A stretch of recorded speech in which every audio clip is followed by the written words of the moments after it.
celebration of Eid. It's a celebration of kindness, mercy, and humanity. Allah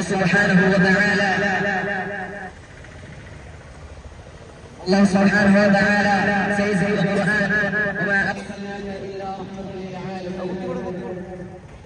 Prophet sallallahu alaihi wasallam was mercy in every action, smiling to the poor and forgiving with these enemies.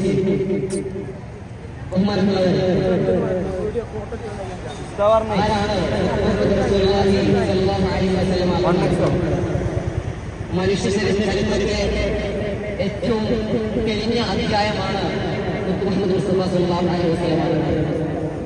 Doctor ബർനാസ് പറയുന്നത്, I like Muhammad.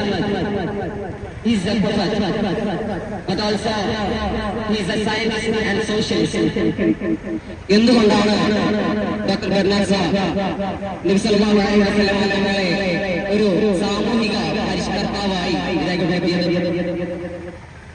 നബി സല്ലല്ലാഹു അലൈഹി വസല്ലം തങ്ങളെ ഇറങ്ങി ചെല്ലുന്നത് ഒരിക്കലും ധാർമ്മിക ബോധം നിറഞ്ഞ ഒരു ജനതയിലേക്കല്ലായിരുന്നു, മറിച്ച് അധാർമികതയുടെയും അനീതിയുടെയും അരുതായ്മയുടെയും അന്ധകാരത്തിന്റെയും, എന്തിനേറെ പറയുന്നു, പിറന്നു വീണ പെൺകുഞ്ഞുങ്ങളെ ജീവനോടെ കുഴിച്ചു മൂടിയുന്ന ആ കാട്ടാള അറബികളിലേക്കാണ് നബി സല്ലല്ലാഹു അലൈഹി വസല്ലം തങ്ങൾ കടന്നു ചെല്ലുന്നത്.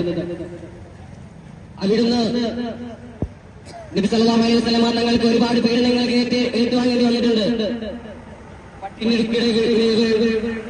മുഷിഞ്ഞ കുടൽമാല ദേഹത്തേക്ക് എറിയപ്പെടുകയും കല്ലുററുകയും വിഡ്ഢിയെന്നും മറ്റും ആക്ഷേപിച്ച് നാട് കടത്തുകയും വരെ ചെയ്തിട്ടുണ്ട്.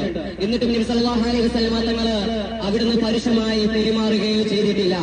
ഇവിടെയാണ് നാം ഉൾക്കൊള്ളേണ്ടത്. ഒരിക്കൽ നബി സല്ലല്ലാഹു അലൈഹി വസല്ലം തങ്ങളും സഹാബത്തും ഒരു ഭാഗത്തിരിക്കുമ്പോ മറുഭാഗത്തിലൂടെ ഒരു യഹൂദിയുടെ ജനാസ കൊണ്ടുപോകുന്നുണ്ട്. ഇത് കണ്ട നബി സല്ലല്ലാഹു അലൈഹി വസല്ലം തങ്ങൾ അവിടെ എണീക്കുകയാണ്. ജനാസ പോയ ശേഷം സഹാബത്ത് ചോദിക്കുന്നുണ്ട്, എന്തിനാ തങ്ങളെ എണീറ്റത്? അതൊരു യഹൂദിയുടെ ജനാസയല്ലെന്ന്. തിരിച്ചു നൽകിയ മറുപടി, അതും മനുഷ്യനല്ലേ എന്നുള്ളതാണ്. മനുഷ്യത്വത്തെ കുറിച്ച് അല്ലെങ്കിൽ നീതിയെ കുറിച്ച്, എന്താണ് മനുഷ്യൻ എന്നതിനെ കുറിച്ചുള്ള പ്രാധാന്യത്തെയാണ് നബി സല്ലല്ലാഹു അലൈഹി വസല്ലം തങ്ങൾ അവിടെ രേഖപ്പെടുത്തിയത്. ചരിത്രകാരൻ മൈക്കിൾ എച്ച് തന്റെ പ്രശസ്ത ഗ്രന്ഥങ്ങളിൽ നബി സല്ലല്ലാഹു അലൈഹി വസല്ലം തങ്ങളെ ഒന്നാമതായി ഏറ്റവും കൂടുതൽ സ്വാധീനം ലഭിച്ച വ്യക്തിയായി രേഖപ്പെടുത്തിയിട്ടുണ്ട്. ഇതിന്റെ എല്ലാം നിദാനം നബി സല്ലല്ലാഹു അലൈഹി വസല്ലം തങ്ങള് കാണിച്ച അല്ലെങ്കിൽ അവിടുന്ന് വരച്ചു കൊടുത്ത ആ മാതൃകയാണ്. ഗാന്ധി പറഞ്ഞ ആ ഉമറിന്റെ ഖിലാഫത്ത്, ആ ഉമറിനെ അത്തരത്തിലേക്ക് രൂപകൽപ്പന ചെയ്തത് മുഹമ്മദ് സല്ലല്ലാഹു അലൈഹി വസല്ലം തങ്ങളാണ്. തീവ്രവാദവും വിദ്വേഷവും ഇതകുന്ന ഈ കാലത്ത് നബി സല്ലല്ലാഹു അലൈഹി വസല്ലം തങ്ങളെ റോൾ മോഡലാക്കുന്നതിലൂടെ നമുക്കേറെ വിജയം കൈവരിക്കാൻ സാധിക്കും. അതുകൊണ്ട് തന്നെയാണ് തിരുനബി പരിഹാരമാണ് പ്രതീക്ഷയും എന്ന പ്രമേയത്തിൽ ഇമാം ഗസാലി അക്കാദമി മീലാദ് ക്യാമ്പയിൻ സംഘടിപ്പിച്ചിട്ടുള്ളത്. സെപ്റ്റംബർ 17 മുതൽ 20 വരെ ഗസാലി സ്ക്വയറിൽ വെച്ച് അതിവിപുലമായി നബിദിനം ആഘോഷിക്കുകയാണ്. ഈ മഹനീയ മുഹൂർത്തത്തിലേക്ക് ഏവരെയും സ്വാഗതം ചെയ്തുകൊണ്ട് വാക്കുകൾക്ക് വിടാം. അസ്സലാമു അലൈക്കും വറഹ്മത്തുള്ളാഹി